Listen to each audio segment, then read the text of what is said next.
হয়ে গেছে। এই যে দেখো দেখো কি সুন্দর কালার এসেছে। তো বললাম প্রায় 15 দিন আগে কিনেছি, এখনও পর্যন্ত রান্না করা হয়নি। আর আজকে রান্না করেই ছাড়বো, যেহেতু আমাদের উপবাস চলছে, উপবাসকাল, তাই নিরামিষ খেতে হবে। আর এই নিরামিষ খাওয়া উপলক্ষে এটা অবশ্যই আজকে রান্না করব। তো বন্ধুরা এখন কাটা যাক। তো আমরা অবশ্যই কীভাবে কাটতে হয় তো তোমাদেরকে দেখাবো। এই দেখো কলাগুলো ছাড়িয়ে দিই, মজা করে রান্না করব। এই দেখো কলাগুলো নিয়ে মাঝখান দিয়ে ফালা দিতে হবে এইভাবে। এই দেখো দেখেছো কেমন হয়ে গেছে অনেকদিন। তারপরে এই যে এভাবে করে এখন এই যে 4 ফালা করে নিলাম। এখন এই যে দেখো বিচিটা উঠে যাবে, খুব সুন্দর করে উঠে যাবে। এই দেখো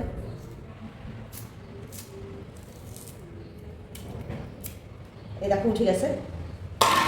এই দেখো আবার এটা দেখাই, এই দেখো উঠে গেছে। এরকমভাবে কিন্তু সহজেই কিন্তু এর খোলা উঠে যায়। এই দেখো এই দেখো। তো আজকে রান্না করব মজা করে, সব কয়টা এভাবে কেটে দিব। দেখো কেটে নিচ্ছি। আর আজকে একটু বাটা বাটা করে মজা করে রান্না করব বন্ধুরা। আমার কাছে কিন্তু খুব ভালো লাগে। এই দেখো আরও বড় বড় করলে ভালো হয়, এবার একটু বড় বড় করি। এই দেখো করেছি। এই দেখো এই এই দেখো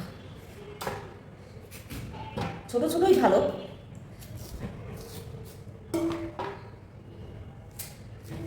এই দেখো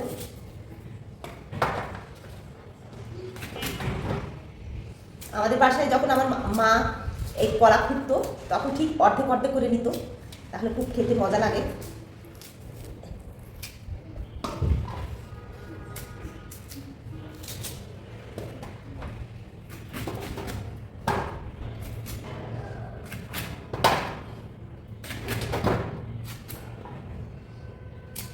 একদিন ছোকলা উঠে যায়।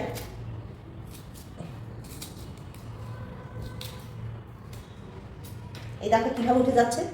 এই যে খোলাটা একদম উঠে যায়, কি সুন্দর। সবগুলো কেটে নিতে হবে বন্ধুরা। এই দেখো কাটা হয়ে গেছে, সবগুলো কাটা হয়ে গেছে। এখন রান্না করা হবে। তো অবশ্যই তোমাদের রান্নার ভিডিওটা শেয়ার করবো।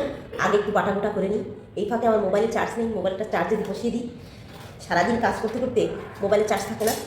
এই দেখো খোসাগুলো কত সুন্দর করে উঠে ফেলেছি। তো চলো আমরা এখন রান্না বসিয়ে দিই, আজকে খাওয়া হবে।